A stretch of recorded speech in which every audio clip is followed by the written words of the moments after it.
신나는 동화여행, 재미있는 옛날 이야기. 딸랑새. 옛날 옛적에 한 소금 장수가 당나귀에 소금을 싣고 소금을 팔러 다녔어요.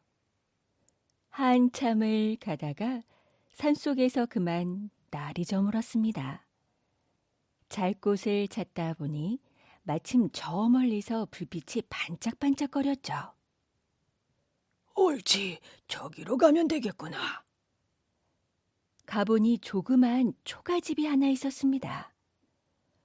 주인장 계시오.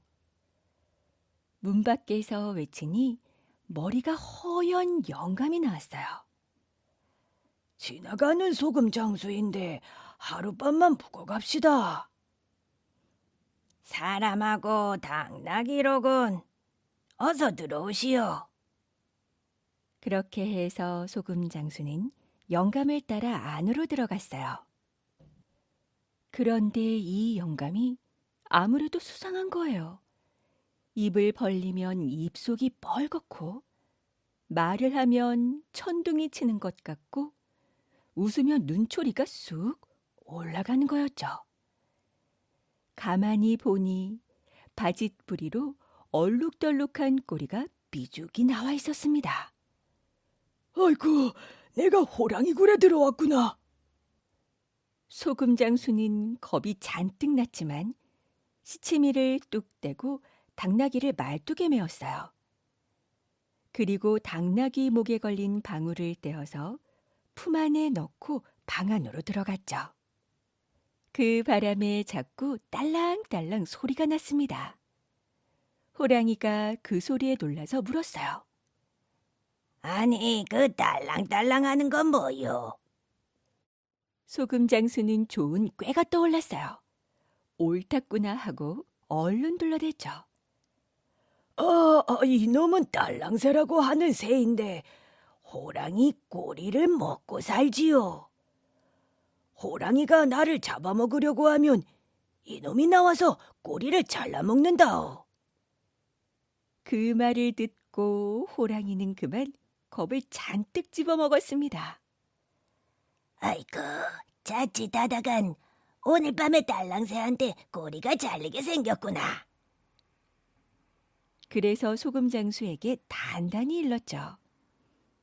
그 딸랑새인지 뭔지 하는 것 좀 단단히 붙들어 매두시오. 호랑이가 날 건드리지 않으면 딸랑새도 안 나올 테니 걱정 마시오. 그날 밤 호랑이는 호랑이대로 딸랑새가 나올까봐 잠을 못 자고, 소금 장수는 소금 장수대로 호랑이가 덤벼들까봐 잠을 못 잤어요. 그러다가 호랑이가 먼저 깜빡 잠이 들었죠. 소금 장수는 이때다 하고 얼른 방울을 꺼내 호랑이 꼬리에 묶었습니다. 그래 놓고 호랑이를 흔들어 깨웠어요. 아이고, 큰일 났어, 큰일 나. 딸랑새가 나왔어. 호랑이가 깜짝 놀라 벌떡 일어나 보니 제 꼬리깨에서 딸랑딸랑 소리가 나거든요.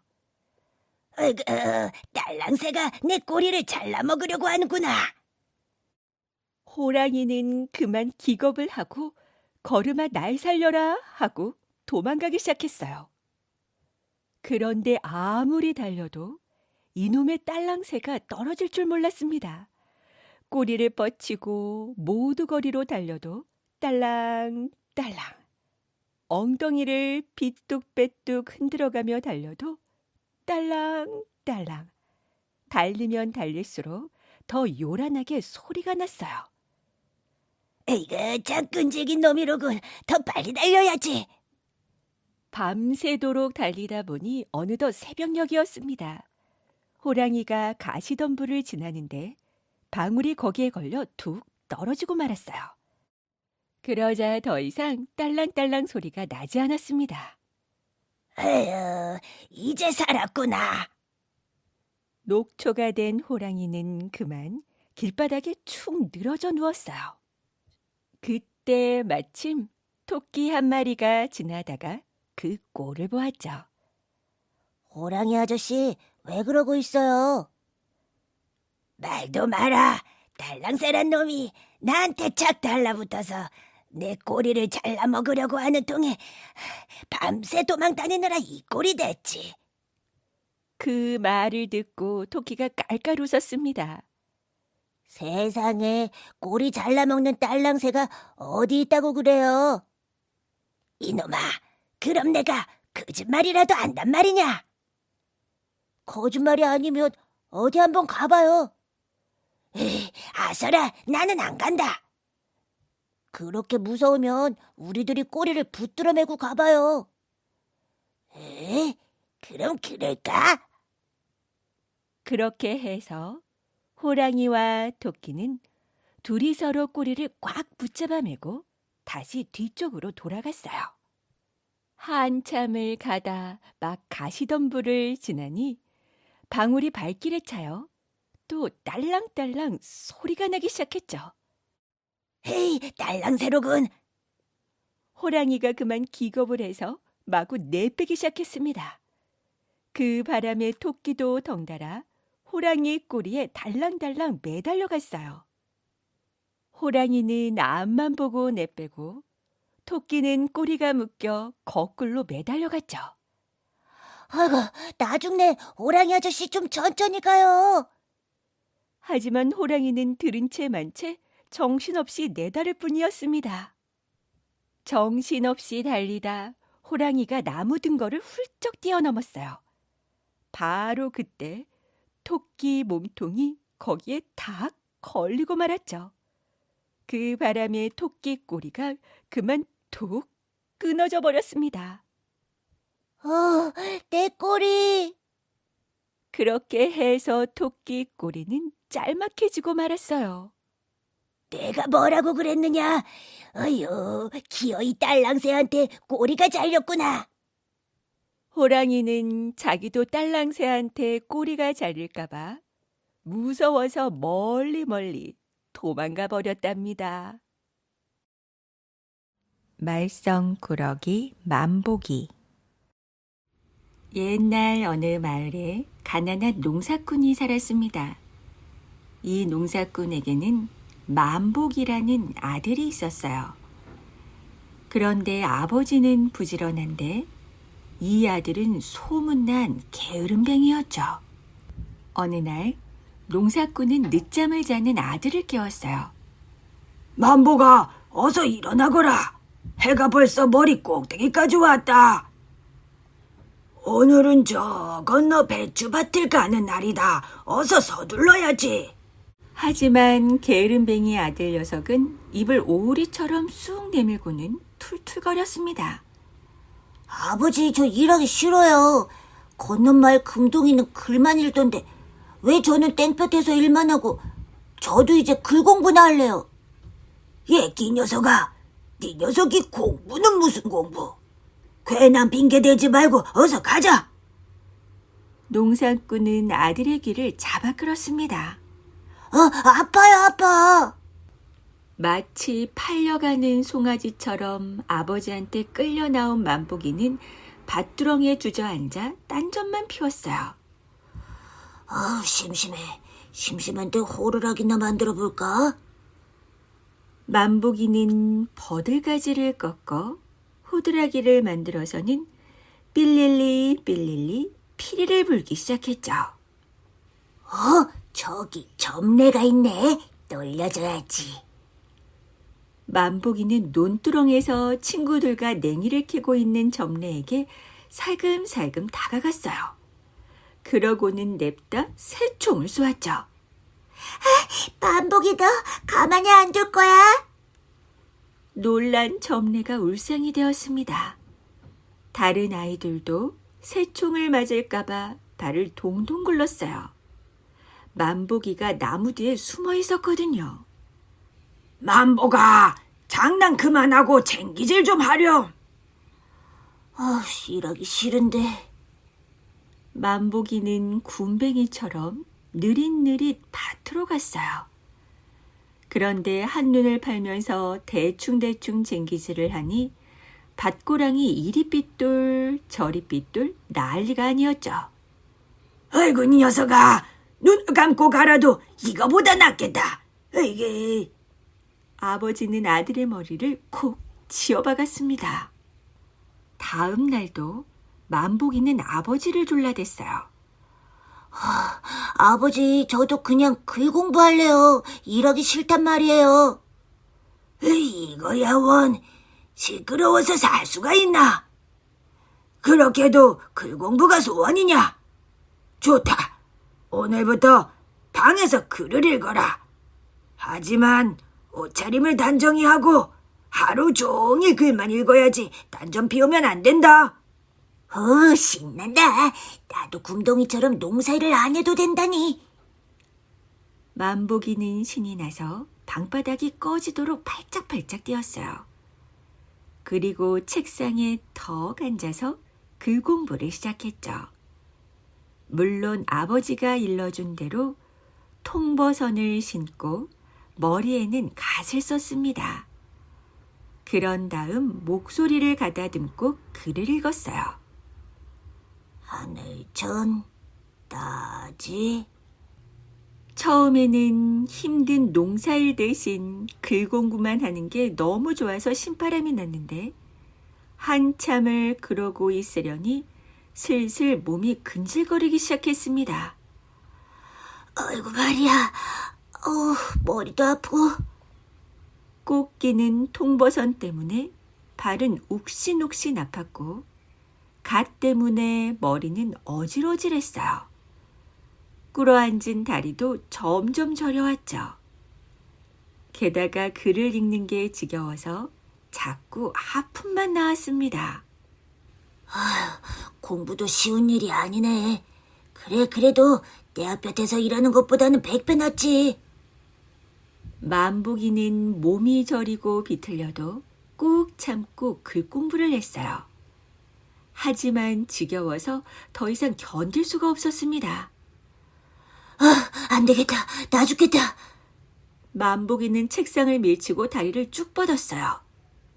울타리 너머로 친구들이 노는 게 보이니까 엉덩이가 들썩거려서 참기가 힘들었습니다. 들에서 일을 하면 내 마음대로 걷고 뛰고 정말 신바람이 날 텐데. 밭을 다 갈고 시원한 나무 그늘에서 낮잠이라도 한잠 자며 얼마나 좋을까. 만복이는 생각할수록 아버지를 도와 농사 짓던 때가 더 즐거웠던 것 같았어요. 그때 동네 아주머니들이 새참을 이고 가는 모습이 보였죠. 아유, 그 집은 오늘 새참이 뭐유? 구수한 멸치 국물에 국수를 준비했지. 우리는 보리밥에 나물 넣고 참기름 듬뿍 쳤지. 만복이는 침을 꼴깍꼴깍 삼켰습니다.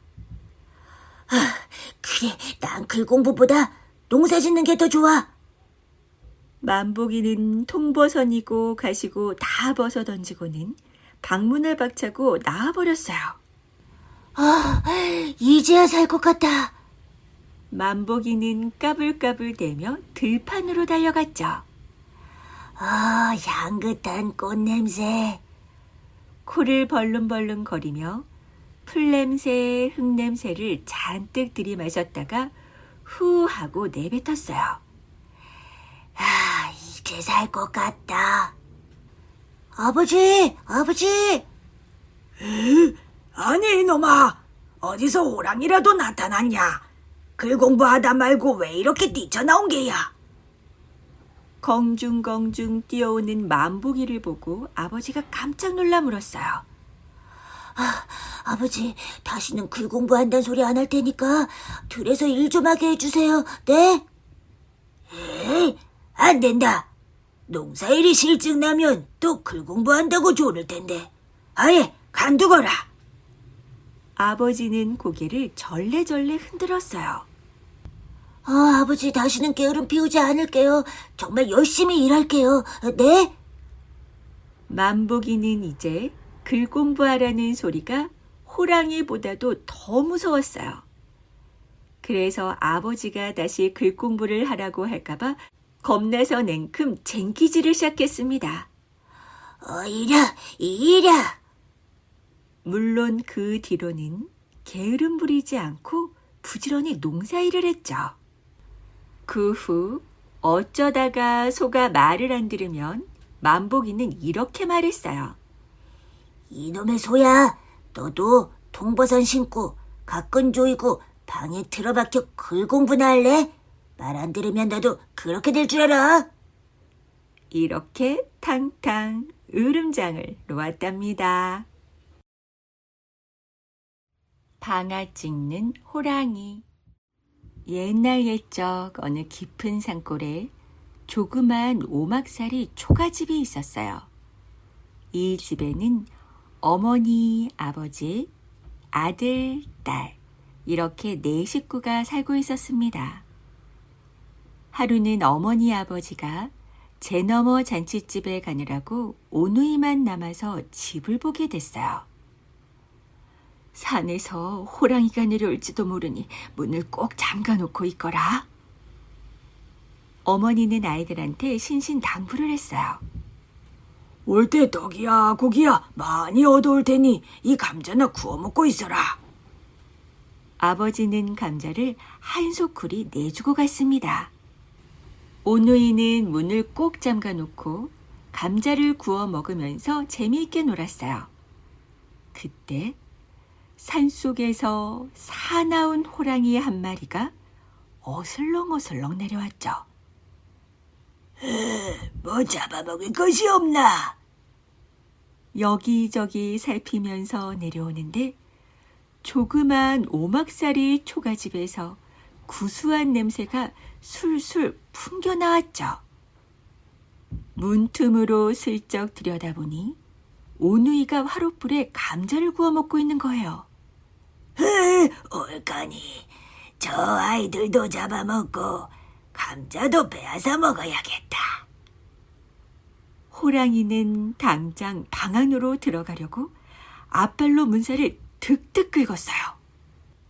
오누이는 갑자기 문살이 득득 긁히는 소리에 깜짝 놀랐습니다. 문틈으로 가만히 내다보니 집채만한 호랑이 한 마리가 앞발로 문살을 긁고 있었어요. 얘 얼른 어머니 반죽꼬리 좀 가져와. 오빠가 소리쳤죠. 누이 동생이 반지꼬리를 가져오니까 오빠는 바늘을 있는 대로 집어다가 문종이에 쑥쑥 박아놨습니다. 그 바람에 호랑이는 문살을 긁을 때마다 앞발이 바늘에 콕콕 찔려 따갑고 아파서 견딜 수가 없었어요. 아이고 따가워. 아이고 아파. 호랑이는 얼른 문에서 발을 뗐죠. 그런다고 내가 못 들어갈 줄 알고. 호랑이는 슬그머니 약이 올라서 딴 데로 들어갈 곳을 찾느라 집을 한 바퀴 빙 둘러보았어요. 그러다 보니 부엌 아궁이가 뻐끔한 것이 눈에 띄었죠. 옳지. 아궁이로 들어가서 구들장을 들고 방으로 올라가야겠다. 호랑이는 다짜고짜 머리를 아궁이에 들이밀고는 엉금엉금 기어서 안으로 들어갔습니다. 그리고 머리로 구들장을 떠받쳐 올렸어요. 한편 오누이는 밖이 잠잠해지니까 마음 놓고 또 감자를 구워 먹으면서 놀고 있었습니다. 그런데 바로 그때 방바닥이 들썩들썩하기 시작했어요. 호랑이가 아궁이로 들어가서 머리로 구들장을 떠받쳐 올리니까 방바닥이 들썩들썩 난리가 아니었습니다. 오빠, 얼른 헛간에 가서 집단 좀 가져와. 오빠가 집단을 가져오니 누이 동생은 집단을 물에 적셔가지고 아궁이에다 집어넣었어요. 그리고 불을 붙였죠. 물에 젖은 집단에 불이 붙으니 어떻게 되었겠어요. 매캐한 연기가 풀썩풀썩 아궁이 속으로 마구 들어가기 시작했죠. 그 바람에 아궁이 속에 들어가 있던 호랑이는 눈과 코가 맵고 따가워서 견딜 수가 없었습니다. 아이고 매워. 아이고 따가워. 호랑이는 허둥지둥 굴뚝으로 튀어나왔어요. 응, 그런다고 내가 못 들어갈 줄 알고.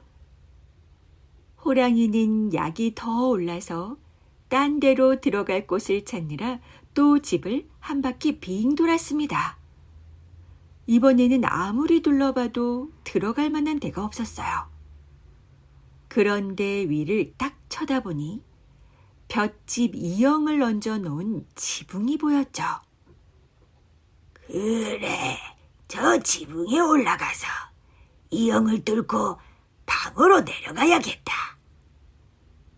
호랑이는 사다리를 타고 지붕으로 올라갔어요. 그러고는 볏짚 이형을 물어뜯어 지붕에 구멍을 냈습니다. 한편 오누이는 밖이 잠잠해지니까 마음 놓고 또 감자를 구워 먹고 있었어요. 그런데 이번엔 천장이 흔들흔들 하더니 난데없이 구멍이 뻥 뚫렸죠.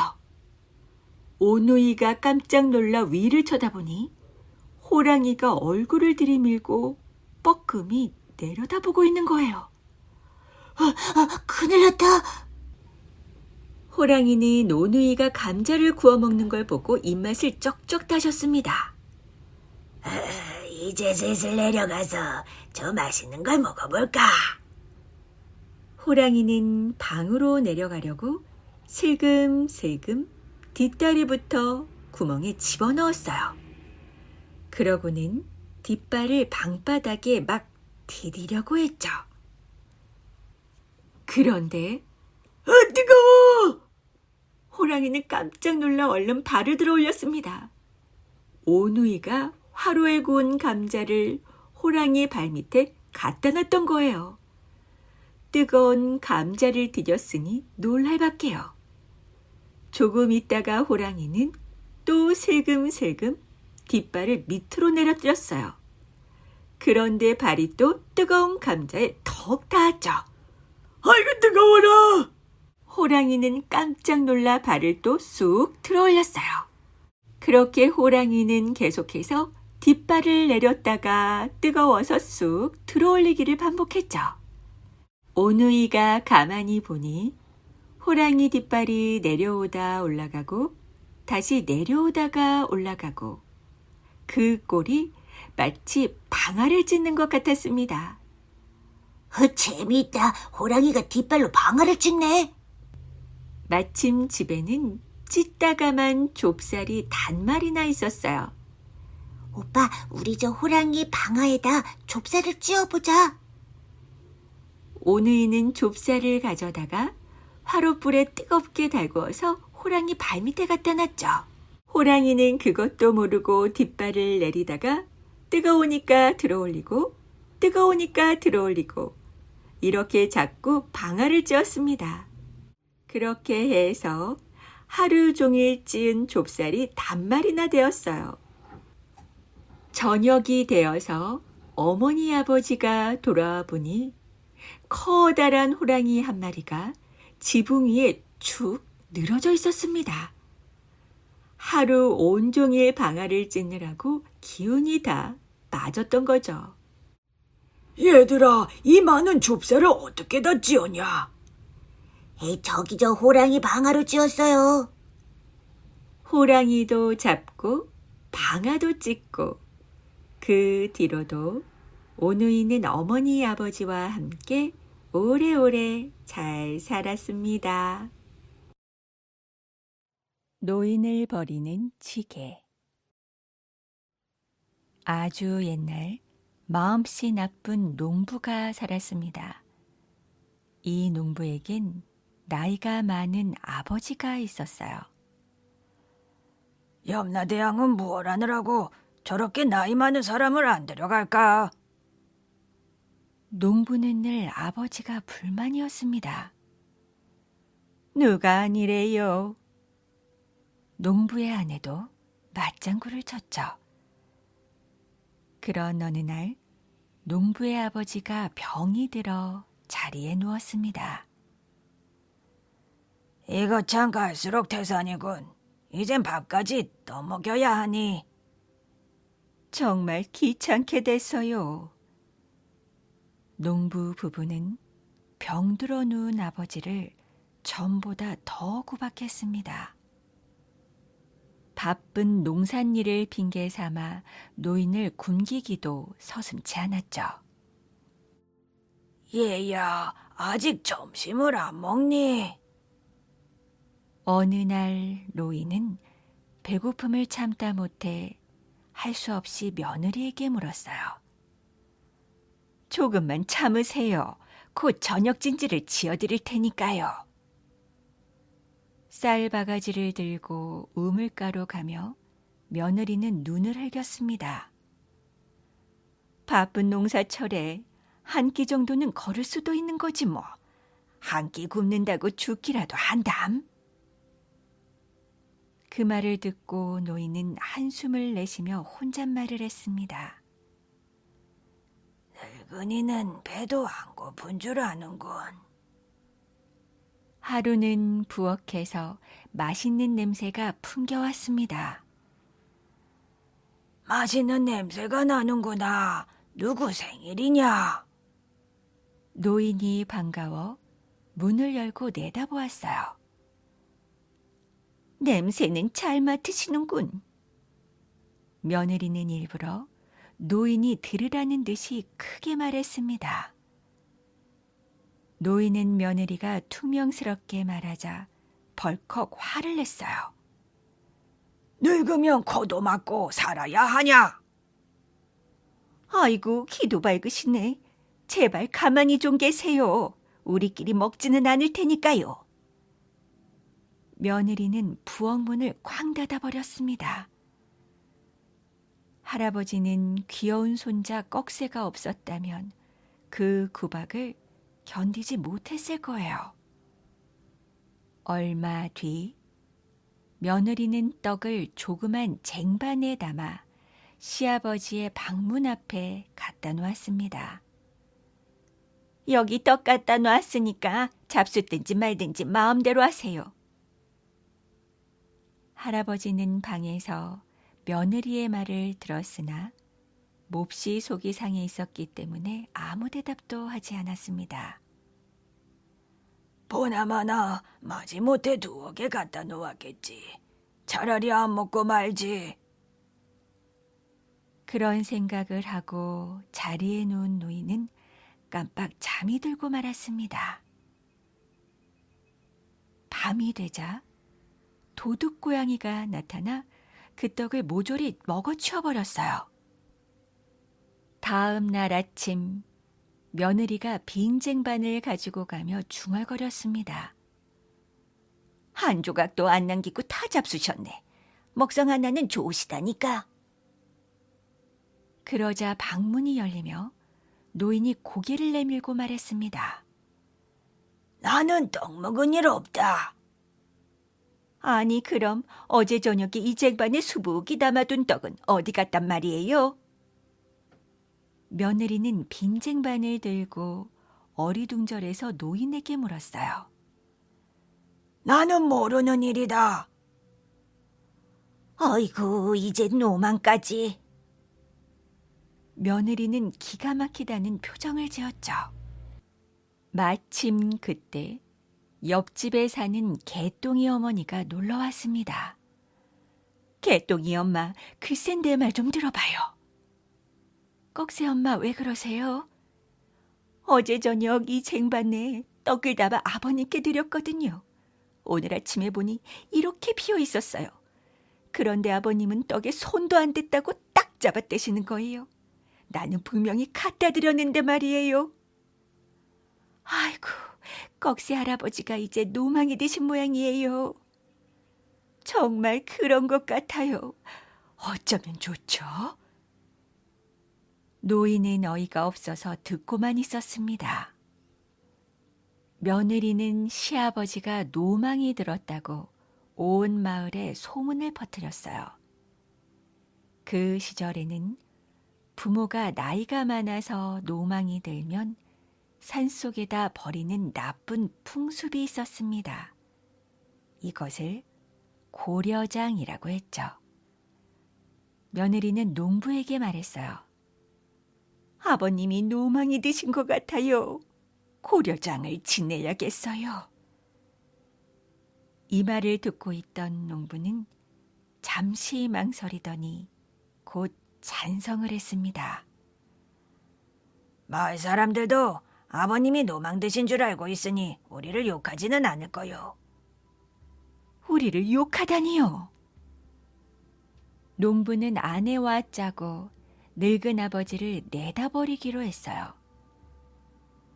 그런데 걱정이 한 가지 있어. 할아버지를 좋아하는 꺽쇠 녀석이 알면 아무래도 울고불고하며 할아버지를 붙잡을 것 같은데 어쩌나. 그래서 내가 벌써 궁리해두었죠. 어디 멀리 심부름을 보낸 다음 산으로 가세요. 그래야겠군. 아내는 꺽쇠를 불렀습니다. 꺽쇠야, 이 보퉁이를 외갓집에 갖다 드리고 오너라. 네, 엄마. 아무것도 모르고 있는 꺽쇠는 보퉁이를 집어들고 밖으로 나갔어요. 어서 서두르세요. 꺽쇠가 돌아오기 전에 다녀와야죠. 그럽시다. 지게를 가져오구려. 농부는 낡은 지게에 아버지를 태웠습니다. 얘야, 어딜 가는 거냐? 지게 위에서 노인이 물었어요. 산으로 꼭 구경 갑니다. 겨우내 방 안에만 계셔서 답답하실 테니까요. 농부는 거짓말을 했어요. 그러냐? 오랜만에 나들이를 하는구나. 아들은 쉬지 않고 걸음을 재촉했습니다. 아들이 자꾸 깊은 산 속으로만 들어가자 노인은 이상한 생각이 들었어요. 아범아, 진달래꽃이 활짝 피었구나. 좀 쉬었다 가자. 그러지요? 마침 쉬고 싶었던 농부는 길가에 지게를 내려놓았어요. 얘야, 진달래꽃이 너무 곱구나. 한 다발만 꺾어다오. 농부는 곱게 핀 진달래꽃을 꺾어 노인에게 주었습니다. 고맙다, 아범아. 아버님, 저 깊은 산 속에는 더 좋은 꽃이 많아요. 그래, 그럼 더 들어가 보자. 농부는 다시 지게를 지고 걸었어요. 농부는 깊은 산 속에 이르게 되자 걸음을 멈추었습니다. 이제 그만 가도 되겠어. 농부는 지게를 내려놓았습니다. 아버님, 목이 마르시지요? 그래, 시원한 샘물을 좀 마셨으면 좋겠구나. 기다리세요. 제가 옹달샘에 가서 시원한 물을 떠다 드릴게요. 그래라, 깊은 산 중이니 조심해서 다녀오너라. 네, 여기서 꼼짝 말고 기다리세요. 그래, 알았다. 농부는 옹달샘을 찾아서 숲속으로 갔습니다.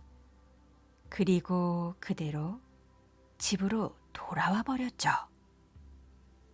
노인은 샘물을 뜨러간 아들을 기다렸어요.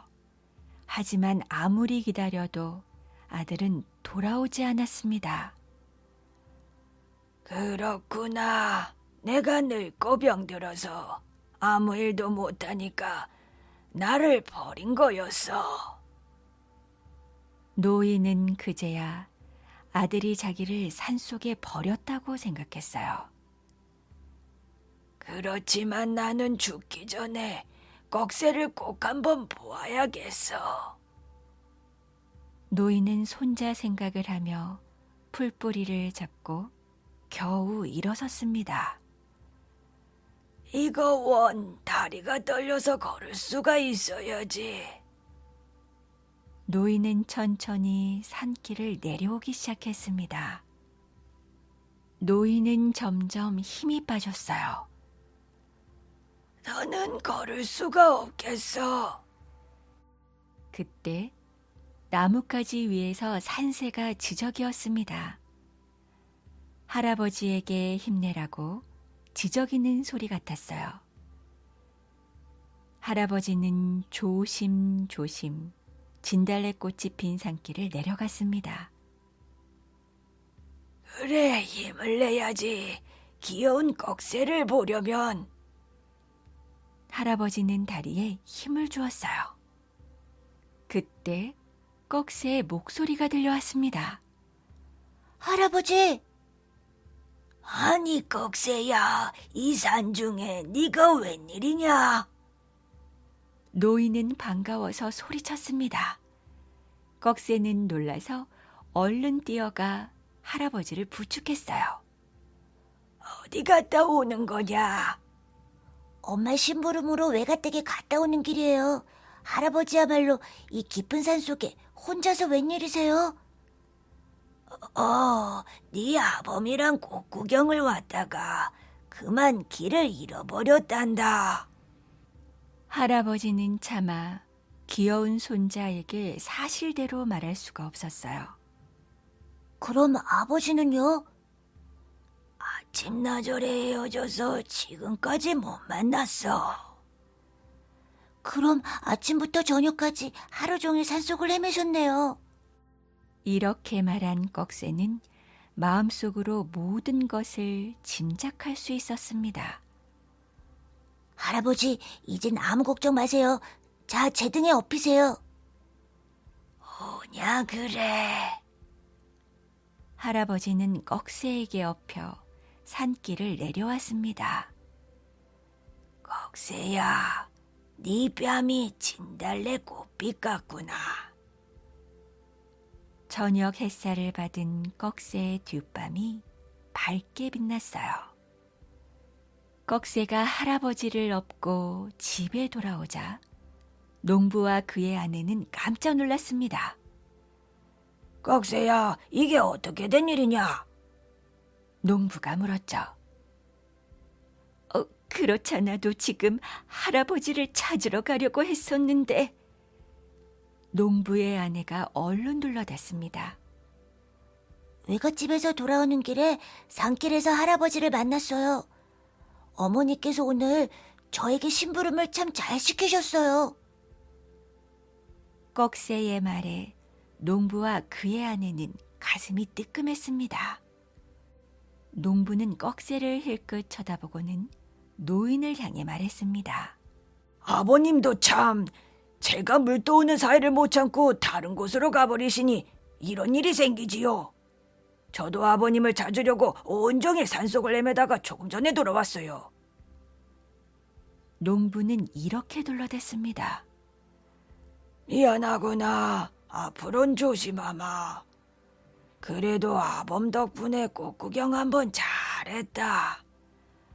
하루 종일 걸었더니 몹시 피곤하구나. 아범아, 너도 피곤할 테니 들어가 쉬거라. 네, 아버님, 편히 주무세요. 농부와 그의 아내는 시큰둥하게 말하고 방으로 들어갔습니다. 아랫방으로 들어가 누운 노인은 꺽쇠를 보며 빙긋 웃었어요. 방으로 들어온 농부는 아내를 원망하며 퉁명스럽게 말했습니다. 당신 잘못이야. 하필이면 심부름을 그쪽으로 보내가지고 일을 그르치게 하다니. 하지만 아내는 농부를 원망했죠. 그게 어떻게 제 잘못이에요. 당신이 아주 깊은 골짜기에 버렸으면 이런 일은 생기지도 않았을 거예요. 그러다가 두 사람은 똑같이 어린 꺽쇠를 원망하기 시작했습니다. 꺽쇠 녀석 때문에 일이 잘 안 되는군. 그리고 두 사람은 다시 노인을 버릴 궁리를 했어요. 농부가 아내에게 말했습니다. 꺽쇠가 걸려서 도무지 안 되겠어. 끝까지 속일 수도 없는 노릇이니 모든 걸 꺽쇠에게 말합시다. 그러고 나서 잘 달래면 되지 않겠소? 잘 될까요? 내가 잘 얘기할 테니 당신은 두고 보시오. 다음 날 농부는 아들을 불렀어요. 꺽쇠야, 내 말을 잘 들어라. 이제 할아버지도 늙으셨으니 고려장을 지내야겠다. 늙고 일 못하면 그래야죠. 꼭새가 아버지 말을 잘 알아듣는구나. 그럼 그래야 효자지. 농부는 아들의 말이 뜻밖이라 놀라면서도 무척 반가웠습니다. 꼭새야, 말이 나온 김에 오늘 당장 할아버지를 버리고 오자. 그러죠. 농부는 노인을 지게에 지고 산으로 갔습니다. 아범아, 오늘은 어딜 가는 거냐? 노인이 물었지만 농부는 대답하지 않았어요. 꺽새는 뒤에서 아버지를 따라갔죠. 아범아, 또 꼭 구경 가냐? 농부는 아무 대답도 하지 않았습니다. 깊은 골짜기에 이르자 농부는 노인을 내려다보았어요. 아버님, 여기서 잠깐 쉬고 계세요. 농부는 능청스럽게 말했습니다. 농부는 지게도 벗어놓은 채 아들의 손을 잡고 얼른 돌아섰죠. 그리고 걸음을 재촉하며 산을 내려갔습니다. 아버지, 잠깐만 기다려보세요. 깜빡 잊은 것이 있어요. 아버지를 따라가던 꺽새가 갑자기 걸음을 멈추고 말했어요. 뭘 잊었단 말이냐? 농부가 의아해하며 꺽새에게 물었죠. 지게를 가지고 가야죠. 아니다. 그 지게는 너무 낡아서 버려도 괜찮아. 어서 가자. 농부는 돌아서며 꺽새의 손을 끌었습니다. 아니에요. 가져가야 돼요. 꺽새는 다시 돌아가 지게를 어깨에 맸어요. 꼭새야, 그 지게는 버려도 된다니까. 아니에요, 아버지. 이 지게를 집에 가져가 고쳐두었다가 나중에 아버지가 늙거든 제가 또 써야죠. 아들의 말에 농부는 번쩍 정신이 들었어요. 얘야, 내가 그게 잘못했구나. 할아버지를 다시 모셔가자. 농부는 노인을 다시 집으로 모셔왔습니다. 농부의 아내도 잘못을 깨닫고 마음속으로 깊이 반성했어요. 그 후로는 온 가족이 할아버지를 정성껏 모시면서 행복하게 살았답니다. 떡보 만세. 옛날 우리나라와 지혜를 겨루기 위해서 중국 사신이 압록강 근처까지 왔다는 소식이 전해졌어요. 이 소식이 전해지자 나라 안이 발칵 뒤집혔습니다. 나라의 명예에 관한 중대한 일이라 여기고 여러 대신들이 모여 의논한 끝에 마침내 우리나라에서도 지혜로운 사람을 뽑아서 내보내기로 하였던 거죠. 중국 사신과 맞서서 지혜를 겨룰 자신 있는 사람을 구함. 신분의 높고 낮음은 상관하지 않음. 만약 지혜 겨룸에서 이기게 되면 본인이 원하는 대로 상을 줌. 하지만 이렇게 방을 내린 지 여러 날이 지났는데도 나서는 사람이 아무도 없었어요. 섣불리 대답해서 이 겨루기에서 지는 날에는 그야말로 큰일이었기 때문이었습니다. 조정의 대신들은 마음이 조급해졌어요. 그럴 즈음 압록강 근처 의주 땅에 떡보라고 하는 뱃사공이 있었습니다. 떡보는 자기가 해보겠다고 나섰죠. 떡보는 떡을 하도 좋아해서 이와 같은 별명이 붙었답니다. 그는 글을 모르는 무식한 사람이었지만 지혜 겨루기에서 이기게 되면 자기가 좋아하는 떡을 실컷 먹을 수 있을 것 같았거든요. 사두마님, 제가 나가겠습니다.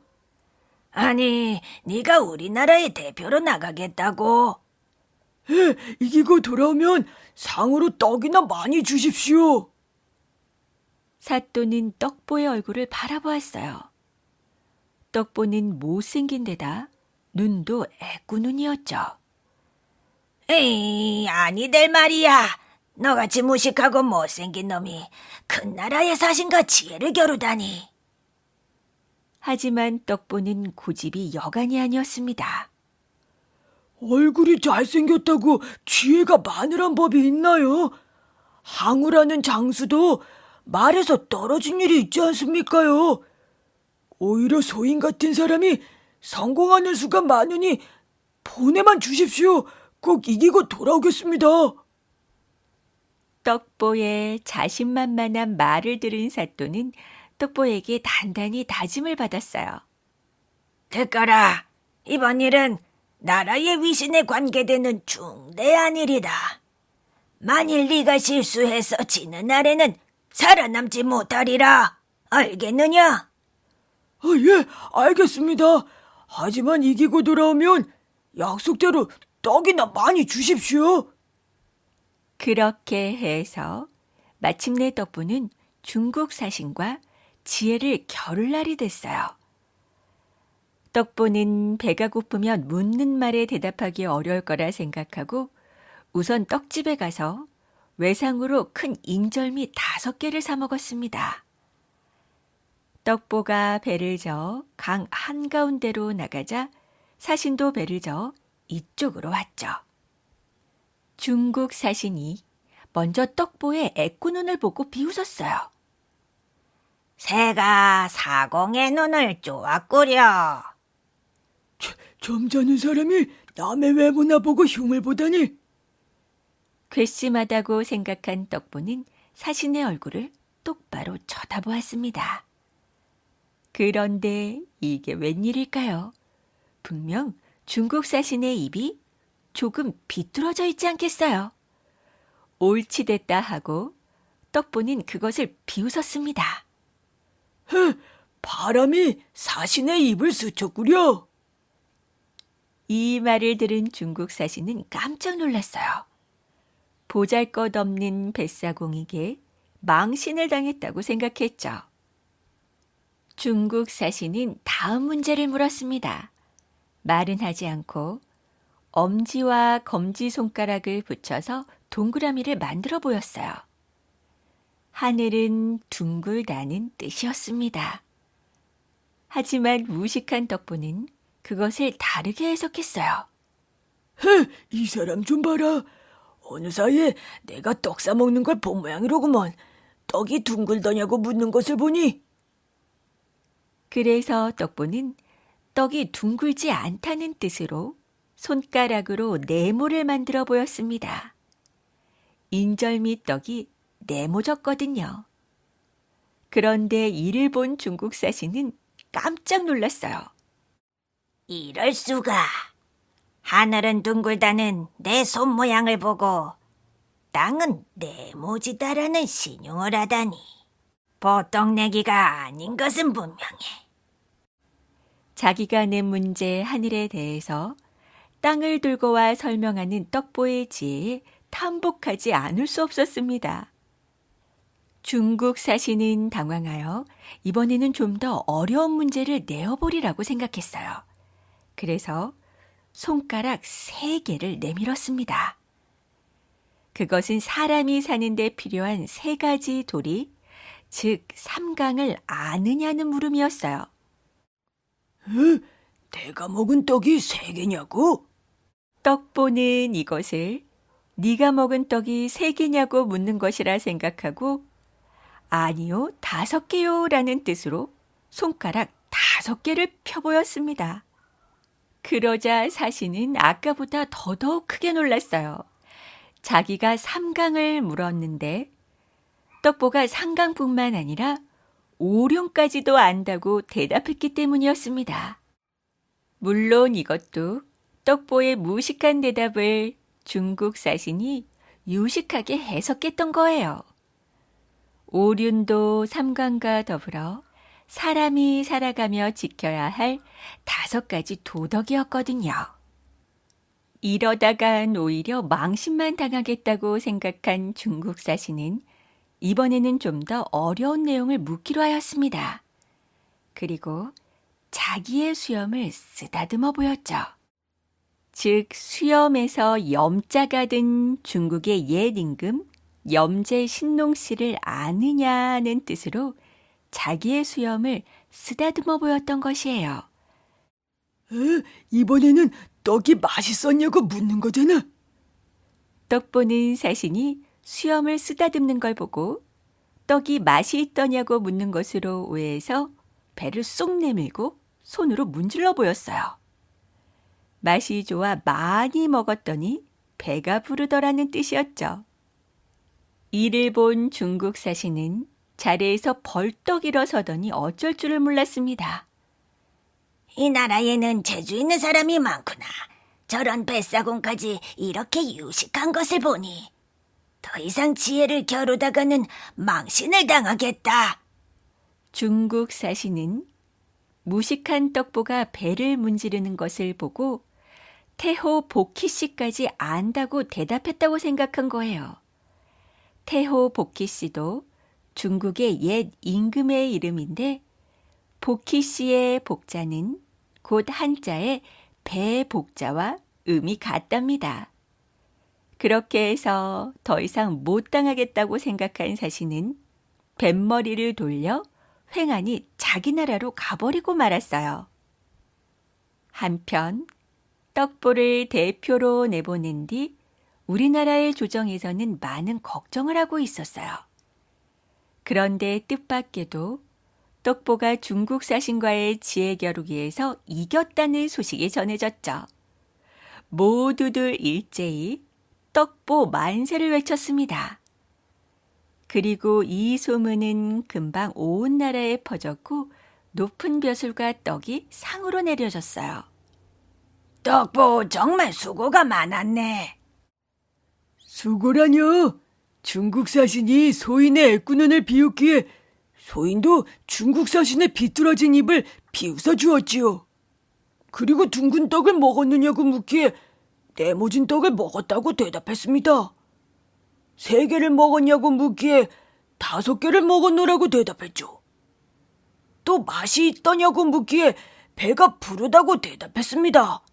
그것뿐인걸요. 뭐 시시한 겨름이었는걸요. 떡보의 말이 끝나자 다시 한번 떡보 만세를 외치며 모두들 좋아했답니다.